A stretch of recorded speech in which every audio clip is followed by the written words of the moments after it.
آکابینا اپنی ایڑیوں پر، بعد اذ ہدان اللہ اس کے بعد کہ اللہ تعالیٰ نے ہمیں ہدایت دی، یعنی اللہ تعالیٰ کی طرف سے ہدایت سے نوازے جانے کے بعد کیا گمراہی کی طرف پلٹ جائیں، نعمتوں بھری جنتوں کے راستوں کو چھوڑ کر ان راستوں پر چل نکلیں جو عذاب علیم کی منزل تک پہنچاتے ہیں۔ کالذی استہوتہ الشیاطین اس کی مانند جسے شیطانوں نے بہکا دیا ہو، فی الارض زمین میں، حیرانہ حیران کر کے۔ جو آدمی توحید کی دعوت قبول کر لینے کے بعد شرک میں مبتلا ہو جاتا ہے اور بتوں کی پرستش شروع کر دیتا ہے، اللہ تعالیٰ نے ایسے آدمی کی مثال یہاں بیان کی ہے کہ جیسے کوئی آدمی اپنے ساتھیوں کے ساتھ کسی صحرا سے گزر رہا ہو اور شیاطین جنوں کے قبضے میں آ جائے جو اسے راہ راست سے بھٹکا کر کسی اور طرف لے جائے، اور وہ حیران اور پریشان ہو اور سمجھ نہ سکے کہ کیا کرے۔ لہو اصحاب اس کے ساتھی ہوں، یدعونہ الی الہدی جو اسے ہدایت کی طرف بلا رہے ہوں، آتینا کہ ہمارے پاس آ جاؤ۔ اس کے ساتھی جو عقل رکھتے ہوں اور رسول کے راستے کی طرف بلاتے ہوں، اسے منزل کے راستے کی طرف بلائیں، اور شیاطین اسے ہلاکت کے راستے کی دعوت دیں، اور وہ دونوں بلانے والوں کے درمیان حیران اور پریشان ہو۔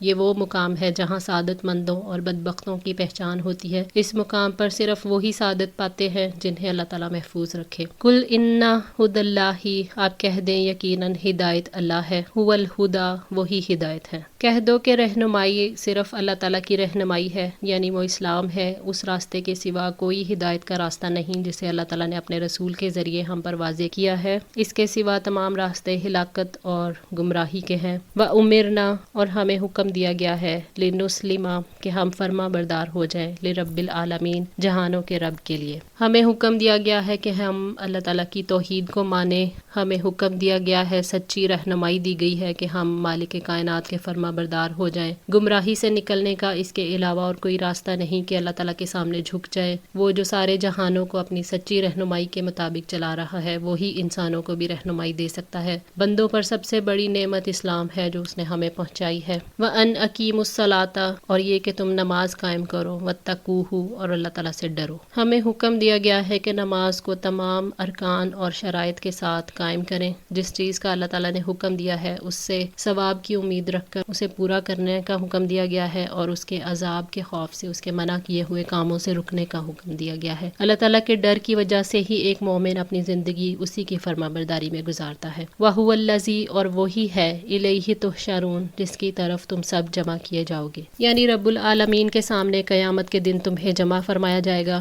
وہ تمہیں تمہارے اچھے برے اعمال کی جزا دے گا، جیسا کہ اللہ تعالیٰ نے فرمایا وَحَشَرْنَاهُمْ فَلَمْ نُغَادِرْ مِنْهُمْ أَحَدًا اور ہم ان سب کو جمع کریں گے چنانچہ ہم ان میں سے کسی کو نہیں چھوڑیں گے۔ سورہ کہف 47۔ انسان کو حشر کا تصور دے کر تیار کیا گیا ہے کہ وہ اللہ تعالیٰ کے آگے جھکے۔ انسانوں کو یاد دہانی کروائی گئی ہے کہ لوٹ کر اسی کے پاس جانا ہے، تو بہتر ہے کہ اس کے لیے ایسے اعمال ساتھ لے جائیں جس کی وجہ سے کامیابی ممکن ہو۔ وَهُوَ الَّذِی اور وہی ہے، خَلَقَ السَّمَاوَاتِ وَالْأَرْضَ بِالْحَقِّ جس نے آسمانوں اور زمین کو حق کے ساتھ پیدا کیا ہے، یعنی اللہ تعالیٰ نے اپنی حکمت سے آسمان اور زمین پیدا کیے۔ وہی ان کا خالق، مالک اور ان میں رہنے والوں کا منتظم ہے، جس نے زمین اور آسمان کو بے مقصد نہیں بنایا بلکہ ان دونوں کو اس لیے پیدا کیا کہ ان میں اسے یاد کیا جائے اور اس کا شکر ادا کیا جائے۔ ربنا ما خلقت ھذا باطلا سبحانک فقنا عذاب النار اے ہمارے رب، تو نے یہ سب کچھ بے مقصد نہیں بنایا، آپ پاک ہیں، سو ہمیں آگ کے عذاب سے بچا لیں۔ سورہ آل عمران 191۔ وما خلقنا السماء والارض وما بینہما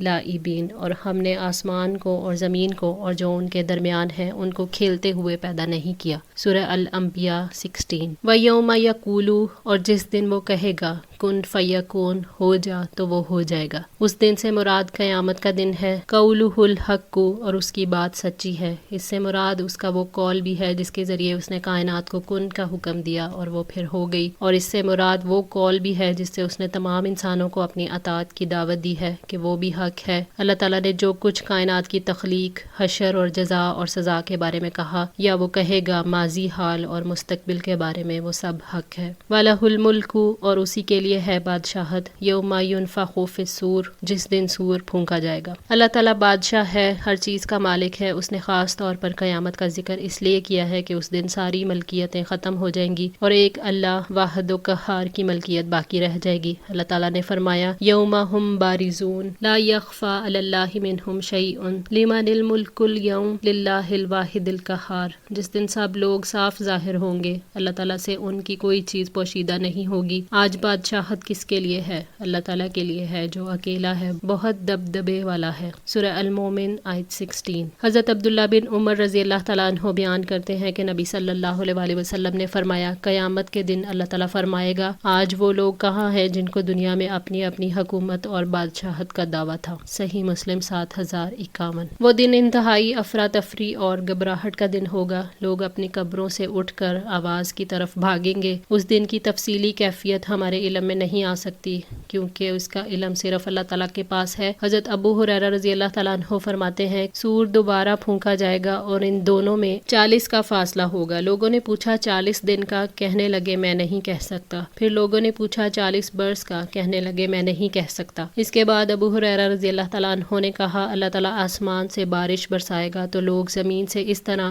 اگ آئیں گے جیسے سبزہ اگاتا ہے۔ دیکھو آدمی کے بدن کی ہر چیز گل سڑ جاتی ہے مگر ایک ہڈی، اس مقام کی ہڈی ہے جہاں جانور کی دم ہوتی ہے۔ قیامت کے دن اسی ہڈی سے مخلوق کو جوڑ جاڑ دیا جائے گا۔ صحیح بخاری کتاب التفسیر سورہ نبا۔ عالم الغیب والشہادتی، وہ غائب اور حاضر کو جاننے والا ہے، یعنی وہ جانتا ہے جو اس کے غیب کے خزانوں میں پوشیدہ ہے۔ وہ حاضر کو جانتا ہے، اس سے کوئی کچھ بھی چھپا نہیں سکتا۔ اس کے لیے کائنات کا کھلا ہوا اور چھپا ہوا ایک ہی درجہ رکھتا ہے۔ وَهُوَ الْحَكِيمُ الْخَبِيرُ، اور وہی کمال حکمت والا، پوری خبر رکھنے والا ہے۔ اللہ تعالیٰ الحکیم ہے، وہ اپنی حکمت کے ساتھ اس کائنات کو چلا رہا ہے۔ وہ اپنے بندوں کے معاملات حکمت کے ساتھ چلاتا ہے اور آخرت میں حکمت کے ساتھ فیصلے کرے گا۔ اللہ تعالیٰ الخبیر ہے، اس کی حکمت اس کی خبر کی بنیاد پر ہے اور اسے ہر بات کی خبر ہے۔ وَإِذْ قَالَ إِبْرَاهِيمُ لِأَبِيهِ آزَرَ، اور جب ابراہیم نے اپنے باپ آزر سے کہا، أَتَتَّخِذُ، کیا تم بناتے ہو،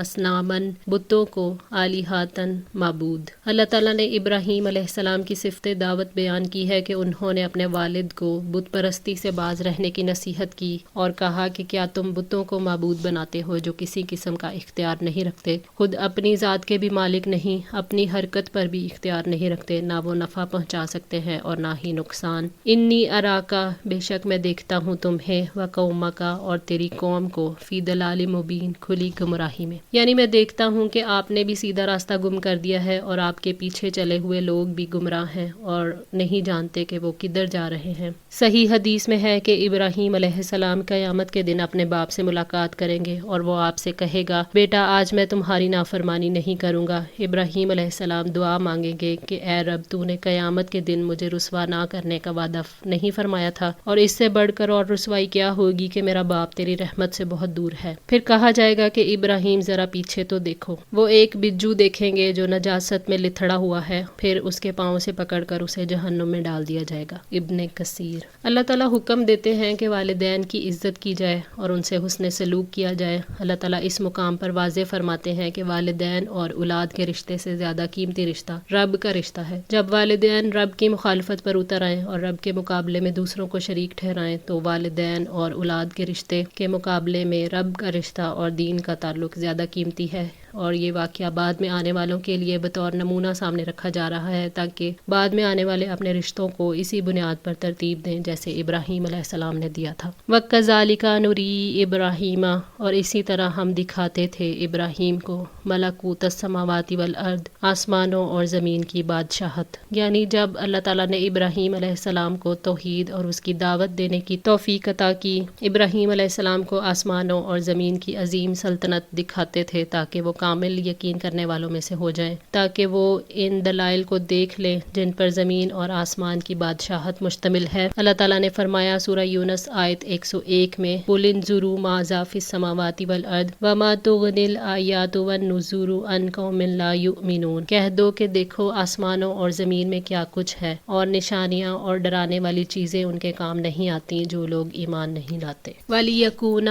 تاکہ وہ ہو جائے، مِنَ الْمُوقِنِین، یقین کرنے والوں میں سے۔ حضرت ابراہیم علیہ السلام اپنی فطرت کی صفائی، خلوص نیت اور حق کے راستے پر چلنے کی طلب کی وجہ سے اور باطل کے انکار کی وجہ سے اس کے مستحق ٹھہرے کہ اللہ تعالیٰ ان کو کائنات کے رازوں سے پردہ اٹھا کر دلائل عطا فرمائے۔ جو انسان اللہ تعالیٰ کے راستے میں کوشش کرتا ہے ایسے انسان کی اللہ تعالیٰ پھر رہنمائی کرتے ہیں، جیسے کہ فرمایا وَالَّذِينَ جَاهَدُوا فِينَا لَنَهْدِيَنَّهُمْ سُبُلَنَا، اور جنہوں نے ہماری خاطر پوری کوشش کی انہیں ہم ضرور اپنے راستے دکھائیں گے۔ سورہ عنکبوت 69۔ اللہ تعالیٰ ہم سب کی بھی تمام معاملات میں رہنمائی فرمائے، آمین۔ جزاکم اللہ خیر، والسلام علیکم ورحمۃ اللہ وبرکاتہ۔